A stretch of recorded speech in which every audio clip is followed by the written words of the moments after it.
Hi guys, welcome back to my channel which is ಹೆಡ್ಬಾತ್.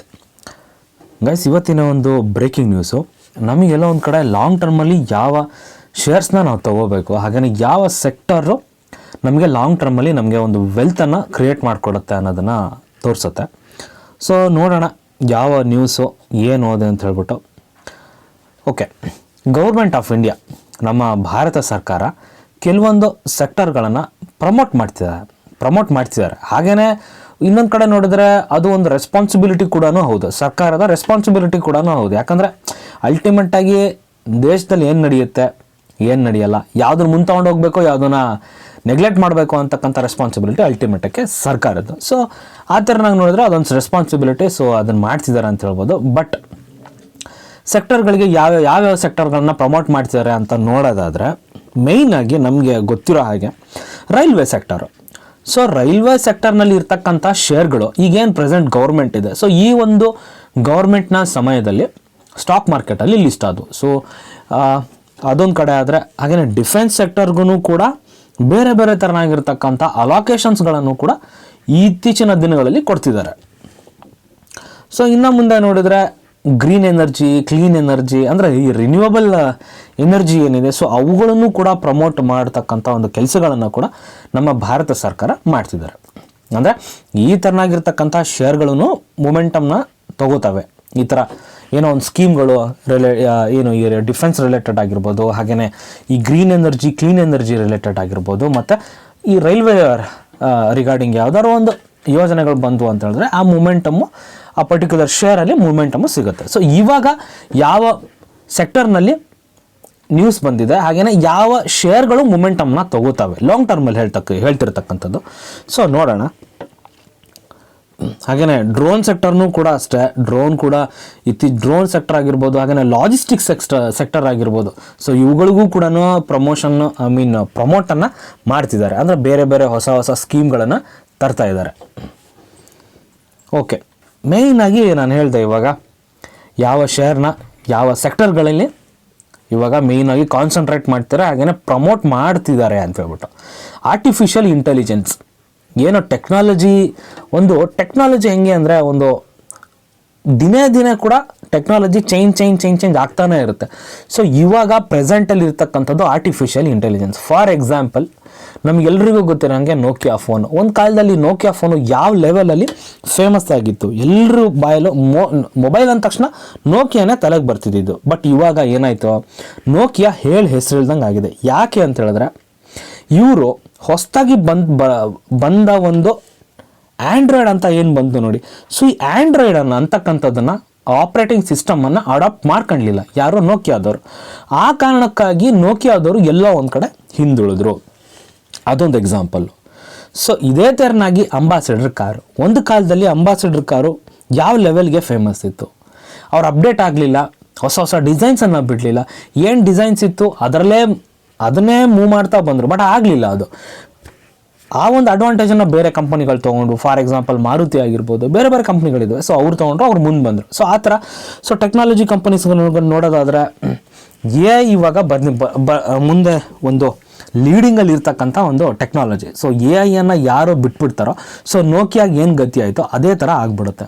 So ಆ ಒಂದು ಥರನಾಗಿ ನೋಡಿದ್ರೆ, ಈ ಒಂದು PwC ಸರ್ವೆ ನಡೀತು. ಅದರಲ್ಲಿ 51% of Indians express hope for AI future. 51% ಜನ ಅದ್ರ ಬಗ್ಗೆ ಪಾಸಿಟಿವ್ ನ್ಯೂಸ್ ಇದನ್ನು ಕೊಟ್ಟಿದ್ದಾರೆ PwCನ ಸರ್ವೆ ಪ್ರಕಾರ. ನೆಕ್ಸ್ಟ್ ನೋಡಿ, AI needs to be transparent as possible. PM Modi inaugurates GPI summit. GPI ಸಮಿಟಲ್ಲಿ ಈ ಒಂದು ಸ್ಟೇಟ್ಮೆಂಟನ್ನು ಮೋದಿಯವರು ಕೊಟ್ಟಿರ್ತಕ್ಕಂಥದ್ದು. ಡೈರೆಕ್ಟಾಗೋ ಇಂಡೈರೆಕ್ಟಾಗೋ AI ಏನು ಆರ್ಟಿಫಿಷಿಯಲ್ ಇಂಟೆಲಿಜೆನ್ಸು ಒಂದು ಫ್ಯೂಚರ್ ಓರಿಯೆಂಟೆಡ್ಡು. ಸೊ ಅದ್ರ ಬಗ್ಗೆ ನಾವೇನಾದರೂ ಒಂದು ಮಾಡಬೇಕು ಅನ್ನೋದನ್ನು ಇವರು ಇಂಡೈರೆಕ್ಟಾಗಿ ಹೇಳಿದ್ದಾರೆ. ಸೊ ನೋಡೋಣ, ಈ ಒಂದು ವಿಷಯದಿಂದ ನಮ್ಗೆ ಏನಪ್ಪ ಸಿಗುತ್ತೆ, ಒಂದು ಹಿಂಟು ಅಂತ ಹೇಳಿದ್ರೆ, ಎಲ್ಲ ಒಂದು ಕಡೆ ಇಂಡೈರೆಕ್ಟಾಗಿ ನಮ್ಮ ಗೌರ್ಮೆಂಟ್ ಕೂಡ ಆರ್ಟಿಫಿಷಿಯಲ್ ಇಂಟೆಲಿಜೆನ್ಸ್ಗೆ ಒಂದು ಪ್ರಮೋಷನನ್ನು ಕೊಡ್ತವೆ. ಸೊ ಯಾರು ಕೂಡ ಯಾವಾಗಲೂ ಕೂಡ ಈ ಪೊಲಿಟಿಕಲ್ ಲೀಡರ್ಸ್ ಏನಿದ್ದಾರೆ ಓಪನ್ ಆಗಿ ಸ್ಟೇಟ್ಮೆಂಟನ್ನು ಕೊಡಲ್ಲ. ನಾವು ಅದು ಮಾಡಿಬಿಡ್ತೀವಿ, ಇದು ಮಾಡಿಬಿಡ್ತೀವಿ, ಸೊ ಮುಂದೆ ಬರ್ತಕ್ಕಂಥ ದಿನಗಳಲ್ಲಿ ನಾವು ಈ ಥರ ಒಂದು ಯೋಜನೆಯನ್ನು ತರಬೇಕು ಅಂತಿದ್ವಿ, ಈ ಥರ ಯಾವುದನ್ನು ಕೊಡಲ್ಲ. ಅಂದರೆ ಈ ದೊಡ್ಡ ದೊಡ್ಡ ಲೀಡರ್ಸ್ ಎಲ್ಲ ಈ ಥರ ಇಂಡೈರೆಕ್ಟಾಗಿ ಒಂದು ಹಿಂಟನ್ನು ಕೊಡ್ತಾರೆ. ಸೊ ಓಕೆ, ಆ ಥರನಾಗಿ ನೋಡೋದಾದರೆ ಯಾವ್ಯಾವ ಶೇರ್ಗಳು ನಮಗೆ ಹೆಲ್ಪ್ಫುಲ್ಲು, ಅಂದರೆ ಯಾವ್ಯಾವ ಶೇರ್ನ ನಾವು ಟ್ರ್ಯಾಕ್ ಮಾಡಬೇಕಾಗುತ್ತೆ. ಮೇಯ್ನಾಗಿ ಹೇಳೋದಾದರೆ IT ಶೇರ್ಸ್ ಏನಿದ್ದಾವೆ, IT ಶೇರ್ಸ್ ಅನ್ನೋಕ್ಕೂ ನಮ್ಮ ತಲೆಗೆ ಬರ್ತಕ್ಕಂಥದ್ದು of course Infosys, TCS, tech Mahindra, ಈ ಥರನಾಗಿರ್ತಕ್ಕಂಥ ಕಂಪ್ನಿಗಳು, ದೊಡ್ಡ ದೊಡ್ಡ ಕಂಪ್ನಿಗಳು ತಲೆಗೆ ಬಂದೇ ಬರ್ತವೆ. ಓಕೆ, ಅವುಗಳನ್ನು ಬಿಟ್ಟು ಬೇರೆ ಕಂಪ್ನಿಗಳನ್ನು ನೋಡೋಣ. ಅಂದರೆ ಇದರಲ್ಲಿ 2 ಥರನಾಗಿ ಡಿವೈಡ್ ಆಗ್ತವೆ. ಯಾವ ಥರ ಅಂತ ಹೇಳಿದ್ರೆ, ಒಂದು ಆರ್ಟಿಫಿಷಿಯಲ್ ಇಂಟೆಲಿಜೆನ್ಸ್ನ ಯಾರು ಅಡಾಪ್ಟ್ ಮಾಡ್ಕೋತಾರೋ ಅವರಾಗಿರ್ಬೋದು. ಸೊ ಓಕೆ, ಅಡಾಪ್ಟ್ ಮಾಡ್ಕೊಳ್ಳೋದ್ರಿಂದ ಒಂದು ಈ ಹ್ಯೂಮನ್ ಎರರ್ಸ್ ಎಲ್ಲ ಏನಿರುತ್ತೆ ಅದು ಕಡಿಮೆ ಆಗುತ್ತೆ, ಆ ಬಿಸ್ನೆಸ್ಸಲ್ಲಿ ಇಫಿಷಿಯನ್ಸಿ ಜಾಸ್ತಿ ಆಗುತ್ತೆ. ಓಕೆ, ನೆಕ್ಸ್ಟ್ ನೋಡೋಣ ಯಾವ್ಯಾವ ಶೇರ್ಸ್ ಅಂತ ಹೇಳ್ಬಿಟ್ಟು. ಮೊದಲನೇ ಶೇರು ಟಾಟಾ LXC, ಇಲ್ಲಿದೆ ನೋಡಿ ಟಾಟಾ LXC. ಸೊ ಇದರ ಒಂದು 5 ವರ್ಷದ ಒಂದು ರಿಟರ್ನನ್ನು ನೋಡೋದಾದರೆ ನೀವು ನೋಡ್ಬೋದು 796 5 ವರ್ಷದಲ್ಲಿ ಬಂದಿರತಕ್ಕಂಥ ರಿಟರ್ನ್. ಇಲ್ಲಿ ನೋಡಿ ಈ ಚಾರ್ಟಲ್ಲಿ ನೋಡೋದಾದರೆ ಫ್ಲ್ಯಾಟ್ ಆಗಿತ್ತು, ಏನೋ ಒಂದು ನ್ಯೂಸ್ ಬಂತು ಅಥವಾ ಏನೋ ಒಂದು ಪ್ರಾಜೆಕ್ಟ್ ಬಂತು, ಸೊ ಒಂದು ರೋಬಸ್ಟಾಗಿ ಮತ್ತೆ ಒಳ್ಳೆ ಒಂದು ಮೊಮೆಂಟಮನ್ನು ತೊಗೋತು, ತಿರ್ಗಾ ಮತ್ತೆ ಕೆಳಗಡೆ ಬಂತು, ಮತ್ತೆ ಇವಾಗ ಮೇಲ್ಗಡೆ ಹೋಗ್ತೀವಿ. ಸ್ಟಾಕ್ ಮಾರ್ಕೆಟ್ ಅಂದಮೇಲೆ ಅಪ್ಸ್ ಆ್ಯಂಡ್ ಡೌನ್ಸ್ ಇದ್ದೇ ಇರುತ್ತೆ, ಮೊಮೆಂಟಮ್ ಇದ್ದೇ ಇರುತ್ತೆ, ಹೋಗ್ತಾನೆ ಇರುತ್ತೆ ಅದು. ಬಟ್ ನಮಗೆ ಒಂದು ಪೇಷನ್ಸ್ ಬೇಕು, ಹೋಲ್ಡ್ ಮಾಡ್ತಕ್ಕಂಥ ಪೇಷನ್ಸ್ ಬೇಕು, ಅಂದರೆ ಮಾತ್ರ we can able to generate a good wealth. Okay, next ನೋಡೋದಾದರೆ ಅಫೆಲ್ ಇಂಡಿಯಾ ಕೂಡ 5 ವರ್ಷದ ಚಾರ್ಟ್ ಪ್ಯಾಟರ್ನನ್ನು ನೋಡೋದಾದರೆ 5 ವರ್ಷದಲ್ಲಿ ರಿಟರ್ನು 613% ಅಷ್ಟು ರಿಟರ್ನನ್ನು ಕೊಟ್ಟಿದೆ ಅಫೆಲ್ ಇಂಡಿಯಾ. ಬೇಸಿಕಲಿ ಏನು ಮಾಡುತ್ತಪ್ಪ ಅಂತ ಹೇಳಿದ್ರೆ, ನಾವೇನು ಯೂಟ್ಯೂಬಲ್ಲಿ ವಿಡಿಯೋಸ್ನ ನೋಡ್ತೀವಿ, ಮಿಡಲಲ್ಲಿ ನಮಗೆ ಆ್ಯಡ್ ಪ್ಲೇ ಆಗುತ್ತೆ. ಸೊ ಆ ಆ್ಯಡನ್ನು ಪ್ಲೇ ಮಾಡ್ತಕ್ಕಂಥ ಒಂದು ಕಂಪ್ನಿ ಇವರು, ಅಂದರೆ ಡೇಟಾ ರಿಲೇಟೆಡ್ ಇವರು ಕೆಲಸ ಮಾಡ್ತಕ್ಕಂಥವ್ರು ಅಫೆಲ್ ಇಂಡಿಯಾ. ಫಾರ್ ಎಕ್ಸಾಂಪಲ್, ಮುಂಚೆ ಎಲ್ಲ ಟಿ ವಿದಲ್ಲಿ ಆ್ಯಡ್ ರನ್ ಮಾಡ್ತಿದ್ರು, ಇವಾಗ ಸೋಷಿಯಲ್ ಮೀಡಿಯಾಗಳಲ್ಲಿ ಆ್ಯಡನ್ನು ರನ್ ಮಾಡ್ತಾರೆ. ಅಂದರೆ ಇವ್ರದ್ದು ಒಂಥರ ಟ್ರಿಕಿ ಕೆಲಸ ಅಂತ ಹೇಳ್ಬೋದು. ಫಾರ್ ಎಕ್ಸಾಂಪಲ್, ಯಾಕೆ ಅಂತ ಹೇಳಿದ್ರೆ, ಯಾವ ಟಾರ್ಗೆಟೆಡ್ ಆಡಿಯನ್ಸ್ಗೆ ಯಾವ ಆ್ಯಡನ್ನು ತೋರಿಸ್ಬೇಕು ಅಂತಕ್ಕಂಥದ್ದು ತುಂಬಾ ಇಂಪಾರ್ಟೆಂಟ್ ಆಗುತ್ತೆ. ಅಂದರೆ ನಮ್ಮ ಹತ್ರ ಡೇಟಾ ಇರಬೇಕು, ಯಾರಿಗೆ ಏನು ಇಂಟ್ರೆಸ್ಟ್ ಇದೆ ಅದನ್ನು ನೋಡ್ಬಿಟ್ಟು ಅವರ ಬ್ರೌಸಿಂಗ್ ಹಿಸ್ಟ್ರಿಯ ಮುಖಾಂತರ ಅವರು ಈ ಒಂದು ಆ್ಯಡ್ನ ಪ್ಲೇ ಮಾಡ್ತಾರೆ. ಸೊ ಈ ಒಂದು ಕೆಲಸಗಳನ್ನು ಎಲ್ಲ ಆರ್ಟಿಫಿಷಿಯಲ್ ಇಂಟೆಲಿಜೆನ್ಸ್ ಮುಖಾಂತರ ಇವ್ರು ಮಾಡ್ತಾರೆ. ಅಂದರೆ ಆರ್ಟಿಫಿಷಿಯಲ್ ಇಂಟೆಲಿಜೆನ್ಸ್ನ ಕೂಡ ಜಾಸ್ತಿ ಯೂಸ್ ಮಾಡಲೇಬೇಕು. ಇಲ್ಲಾಂದ್ರೆ ನಾನೇನು ಹೇಳಿದೆ ಫಸ್ಟ್ ಹೇಳಿದ್ನಲ್ಲ, ಅಂಬಾಸಿಡರ್ ಕಾರು, ಇಲ್ಲಾಂದರೆ ನೋಕಿಯಾ ಮೊಬೈಲು. ಸೊ ಆ ಥರ ಇವರೆಲ್ಲ ಒಂದು ಕಡೆ ಆ ಒಂದು ರೇಸಲ್ಲಿ ಹಿಂದುಳ್ಕೊಬಿಡ್ತಾರೆ.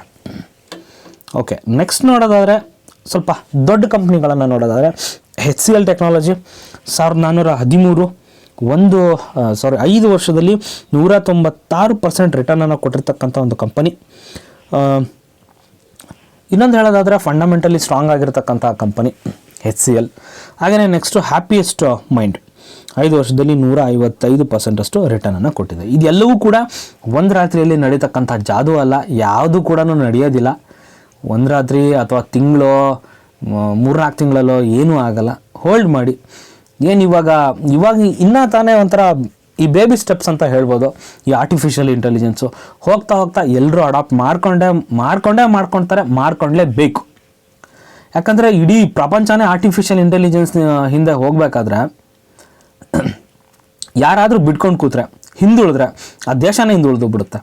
ಯಾಕಂದರೆ ಬೇರೆ ಬೇರೆ ಟೆಕ್ನಾಲಜೀಸ್ ಬರ್ತಾ ಇರುತ್ತೆ, ಅದನ್ನು ಅಡಾಪ್ಟ್ ಮಾಡ್ಕೊತಿರ್ತಾರೆ, ಬೇರೆ ದೇಶಗಳು ಮಾಡ್ಕೊಂಡು ಮುಂದೆ ಹೋಗ್ತಿರ್ತಾರೆ, ನಾವೇನಾಗ್ಬಿಡ್ತೀವಿ, ಹಿಂದುಳಿದ್ಬಿಡ್ತೀವಿ. ಸೊ ನಾವು ಆ ಒಂದು ಕಾಂಪಿಟೇಷನಲ್ಲಿ ಹೋಗಬೇಕು ಅಂತ ಹೇಳಿದ್ರೆ, so we have to adapt the artificial intelligence. ನಾನು ಹೇಳೋದಾದರೆ ಲಾಂಗ್ ಟರ್ಮಲ್ಲಿ ಇರ್ತಕ್ಕಂಥ ಇವೆಲ್ಲ ಶೇರ್ಸ್ಗಳು. ಸೊ ಅಂದರೆ ಒಂದು ರಾತ್ರಿ ನಾನು ಹೇಳ್ದಂಗೆ 2 ರಾತ್ರಿ ಏನೂ ಆಗಲ್ಲ. ಸೊ ಆ ಲಾಂಗ್ ಟರ್ಮಲ್ಲಿ ಹೋಲ್ಡ್ ಮಾಡ್ತಕ್ಕಂಥ ಕೆಪಬಿಲಿಟಿ ನಿಮ್ಮಲ್ಲಿದ್ದರೆ ಮಾತ್ರ ಇದನ್ನು ಹೋಲ್ಡ್ ಮಾಡಿ. ಒಂದು ರಾತ್ರಿ ಏನೂ ಆಗಲ್ಲ. So I hope guys video ಇಷ್ಟ ಆಯಿತು ಅಂದ್ಕೋತೀನಿ. ವಿಡಿಯೋ ಇಷ್ಟ ಆದರೆ ಒಂದೇ ಒಂದು ಲೈಕ್ ಕೊಡಿ, ಹಾಗೆಯೇ ನನ್ನ ಚಾನಲ್ನ ಸಬ್ಸ್ಕ್ರೈಬ್ ಮಾಡ್ಕೊಳ್ಳಿ ಗೈಸ್. Thank you.